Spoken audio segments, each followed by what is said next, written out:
Hi guys, welcome to my vlog again.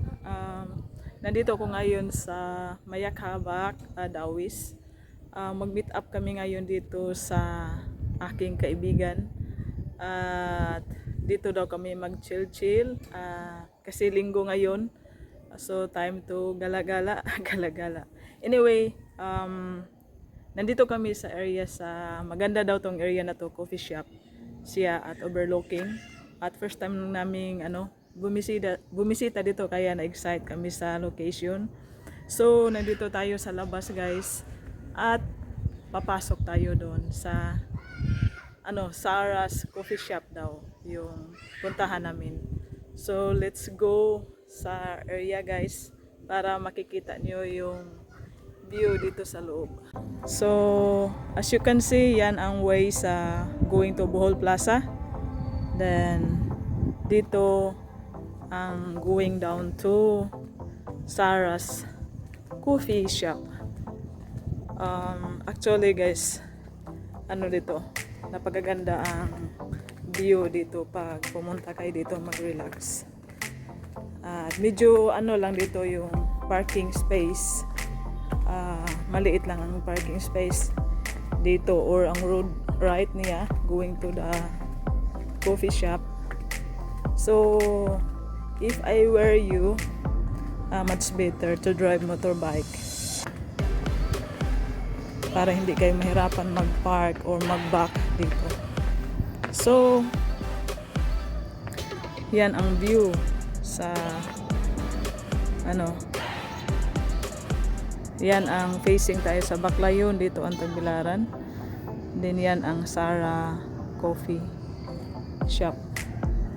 So ito ang parking space sa Sarah Coffee Shop.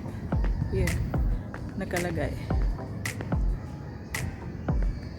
It's a Swedish pastries.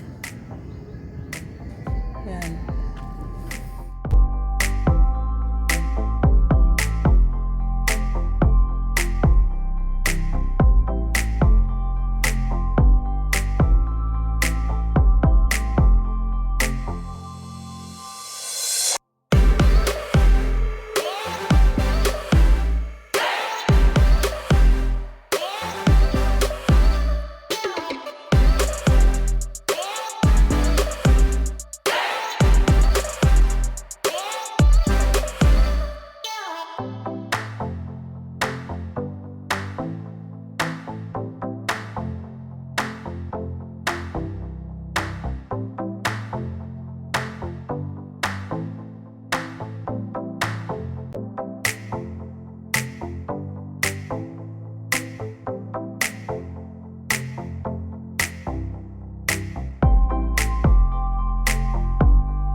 So guys, if makabisit kayo dito sa Bohol, kung hindi pa kayo nakabisita dito, kung gusto nyo mag chill-chill lang, gusto nyo makita yung magandang view dito sa Bohol or especially sa Tagbilaran City, punta kayo dito.